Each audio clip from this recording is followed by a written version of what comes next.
So once you've figured out the basics of your personal finances, how can you go above and beyond? So we're going to talk about investing, which is a tool that can make your money work for you. So first, I want to distinguish between saving and investing, which we briefly talked about before. But I want to make sure we all understand that they serve unique purposes, and there should be room for both practices in your personal finance strategy. Now, you don't have to invest right now if that's not something you're able to do, but it can be helpful down the line.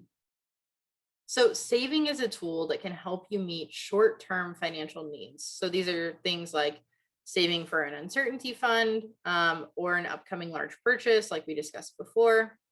It's good practice to save up an uncertainty fund. Generally speaking, it's recommended to have 3 to 6 months of pay saved up for unanticipated financial challenges or opportunities. I said before, I don't refer to it as an emergency fund. I call it an uncertainty fund because I think it doesn't always have to be negative. Sometimes positive things come up that you might dip into savings for. So it's for the uncertain future, not the emergent future. And so once you've saved up the uncertainty fund, you may consider investing, which is more for long-term needs. So I was also a student recently, and I know that you may not have a ton extra to save when you're operating on a student budget and when you have dependents to take care of. I hear you.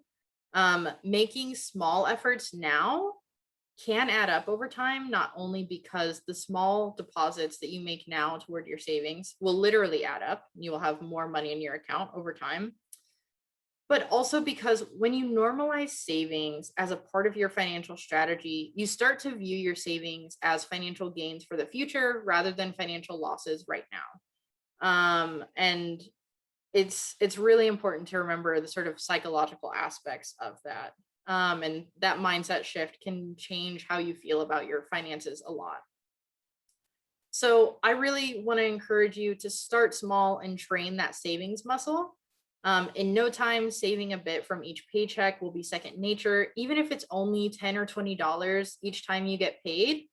Once you get in that habit, again, the way you feel about it just changes over time.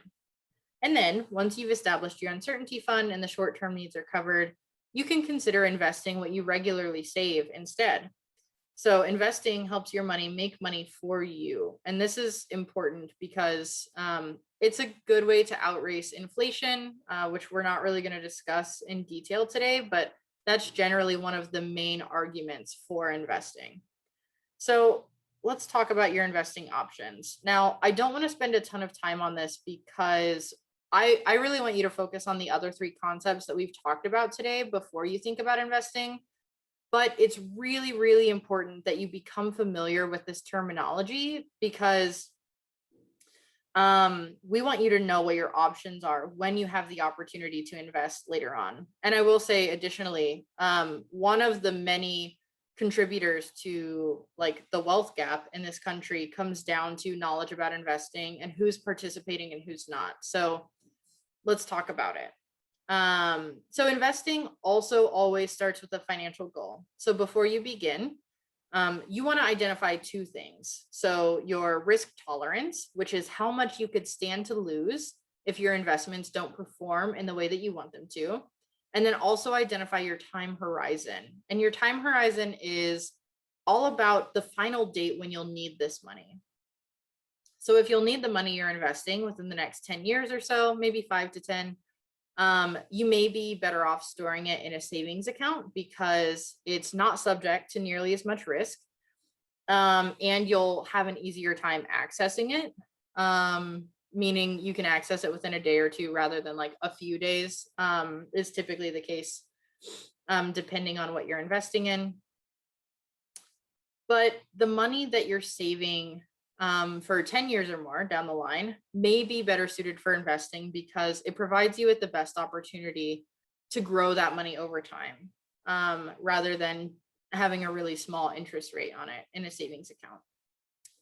Once you decide to invest, there are a variety of ways you can do it. So, the primary investment assets that you should understand are stocks and bonds. Stocks are pieces of a company that you can buy to become a partial owner. The earnings that you receive are based on the performance of the company. So, if they do well, you'll earn some money from that. If they perform poorly, you may lose some of that initial money that you invested. Bonds, on the other hand, are much less risky and are sometimes called fixed income for that reason. So, bonds are loans where you are the lender.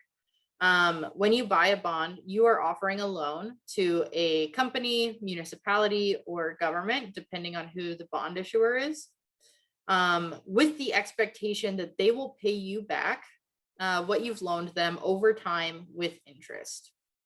In most cases, you'll never be buying individual stocks and bonds because there are individuals who literally study that and do that for a living. And I caution you against buying individual stocks and bonds if that is something you're not doing for a living. Instead, you'll probably invest in a mutual fund or an exchange traded fund. So, both of these funds have their own unique qualities, but to keep it simple, they are both pooled funds invested into a diversified set of assets. So, stocks, bonds, other assets that exist as well. With a mutual fund or an ETF, you're not putting all your eggs in one basket.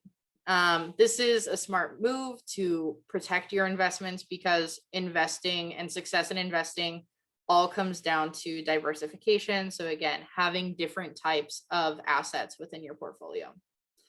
The last piece I want to share with you about investing is that it happens all the time in ways that you may not realize. So, if you have worked full time before, or maybe your partner works full time, or you know somebody that has a 401k or a 403b, those are investment accounts. That's exactly what they are. Retirement accounts are investment accounts. IRAs are the same way. Those are individual retirement accounts.